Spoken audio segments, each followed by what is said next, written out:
Assalamualaikum warahmatullahi wabarakatuh. Selamat datang di pembelajaran jarak jauh. Anak-anak para pecinta IPA yang saya banggakan, hari ini berjumpa lagi dengan saya dalam pembelajaran IPA kelas 8 semester 2. Anak-anak, walaupun kita tidak bisa bertatap muka secara langsung, saya berharap anak-anak tetap bersemangat untuk belajar dari rumah. Anak-anak yang selalu ceria dalam kondisi pandemi seperti sekarang ini, anak-anak untuk bisa tetap mematuhi protokol kesehatan, yaitu menerapkan 3M. Yang pertama, sering-seringlah mencuci tangan dengan sabun. Yang kedua, anak-anak untuk selalu memakai masker. Yang ketiga, anak-anak harus selalu menjaga jarak atau menghindari kerumunan. Baik, kita akan pada materi kita hari ini, yaitu tekanan. Di sini saya memberikan judul tekanan 2 karena ini adalah lanjutan dari pembelajaran minggu lalu. Ini masih materi kelas 8 semester 2. Tujuan pembelajaran kita kali ini adalah satu, memahami konsep tekanan darah pada peredaran darah manusia. 2. Memahami konsep tekanan pada pengangkutan air dan nutrisi tumbuhan. Tekanan darah pada peredaran darah manusia. Berdasarkan hukum Pascal, tekanan yang diberikan pada zat cair dalam ruangan tertutup akan diteruskan ke segala arah dengan besar yang sama. Begitu pula pada tekanan darah. Pada aorta, tekanannya sama pada arteri atau pada pembuluh nadi, pada lengan atas, sehingga tekanan darah bisa diukur di semua tempat. Tekanan pada pembuluh darah berprinsip kerja seperti hukum Pascal. Ketika jantung memompa darah, darah mendapat dorongan sehingga dapat mengalir melalui pembuluh darah, kemudian memberi dorongan pada pembuluh darah yang disebut dengan tekanan darah. Bila seseorang kehilangan darah karena kecelakaan atau karena penyakit, tekanan darah akan hilang, sehingga darah tidak dapat mengalir menuju sel-sel di seluruh tubuh. Akibatnya, sel-sel akan mati karena tidak mendapat oksigen dan nutrisi.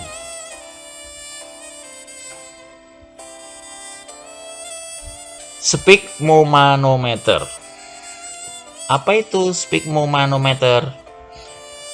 Adalah alat untuk mengukur tekanan darah. Anak-anak tentu sudah mengenal alat-alat ini.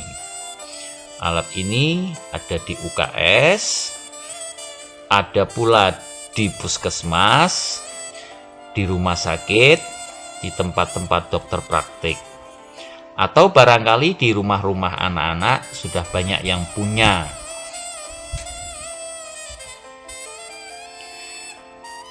Tekanan darah orang normal sekitar 120-80 mmHg. 180 itu adalah angka sistol, menunjukkan tekanan saat bilik berkontraksi dan darah terdorong keluar dari bilik jantung melalui pembuluh arteri.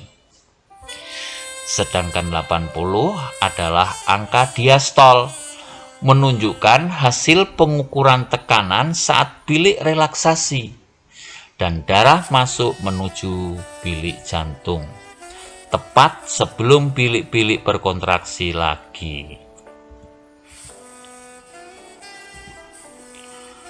mmHg adalah satuan resmi yang digunakan untuk mengukur tekanan darah.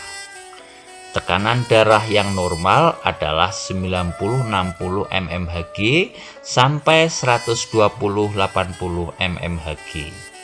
Kalau lebih dari 140-90 mmHg, tandanya sudah hipertensi atau tekanan darah tinggi. Tapi kalau lebih rendah dari 90-60 mmHg, berarti sudah hipotensi atau tekanan darah rendah.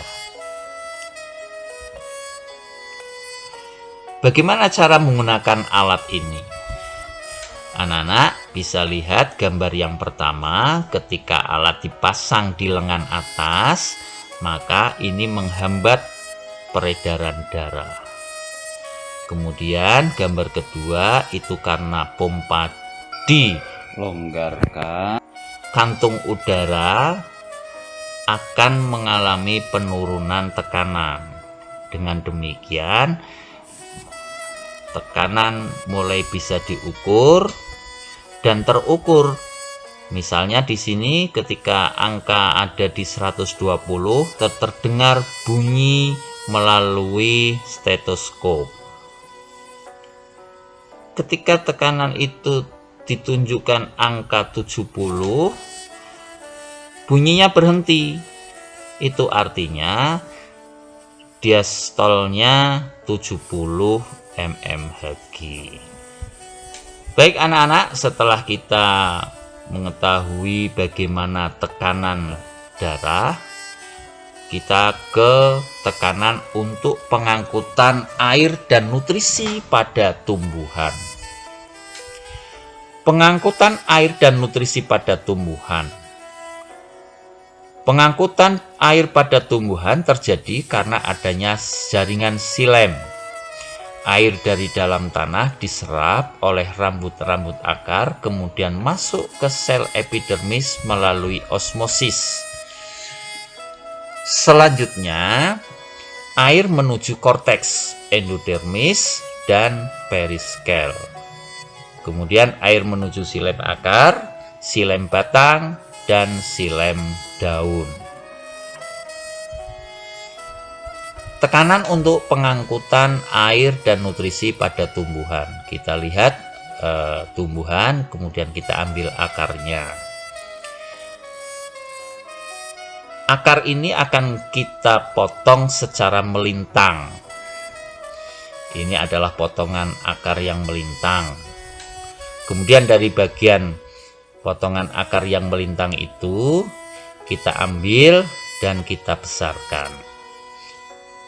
Itu adalah gambar yang bawah adalah gambar akar ketika dibesarkan.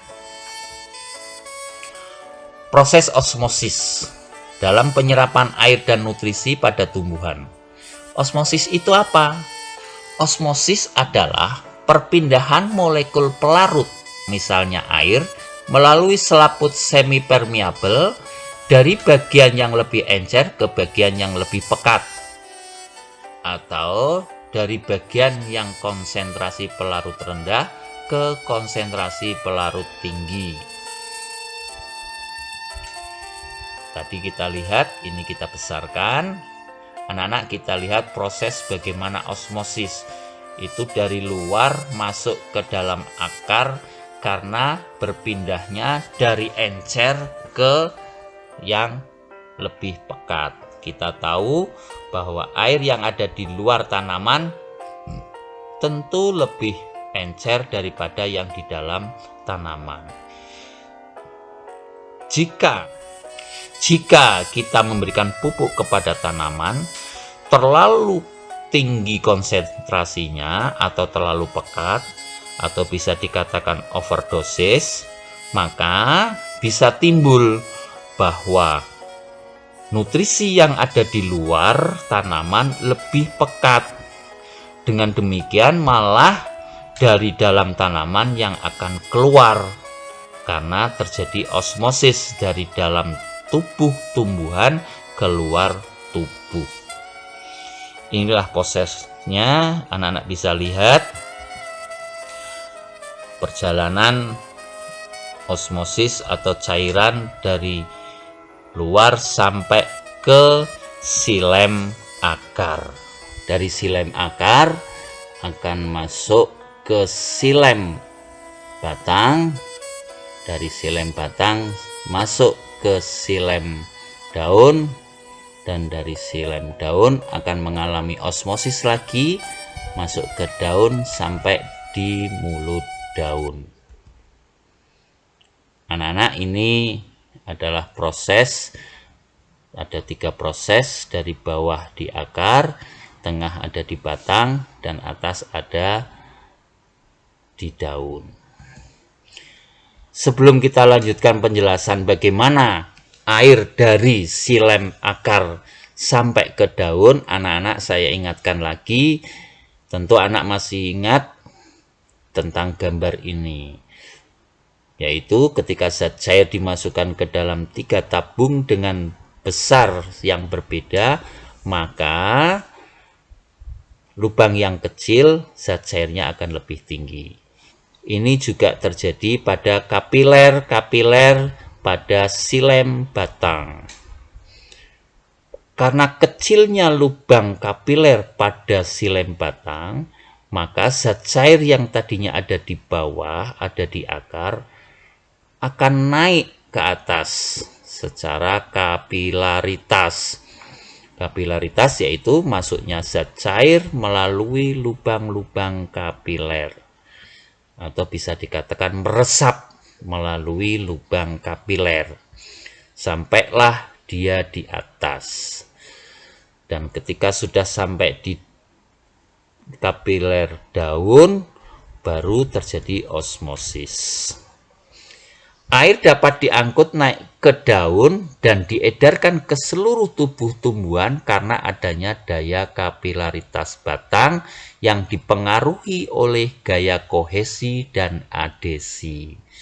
Gaya kohesi adalah kecenderungan molekul untuk berikatan dengan molekul lain yang sejenis, sedangkan adhesi adalah kecenderungan molekul untuk berikatan dengan molekul lain yang tak sejenis.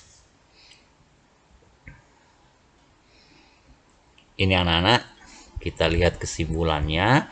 Dari awal, air atau nutrisi di tanah akan masuk secara osmosis melalui rambut akar sampai ke silem akar.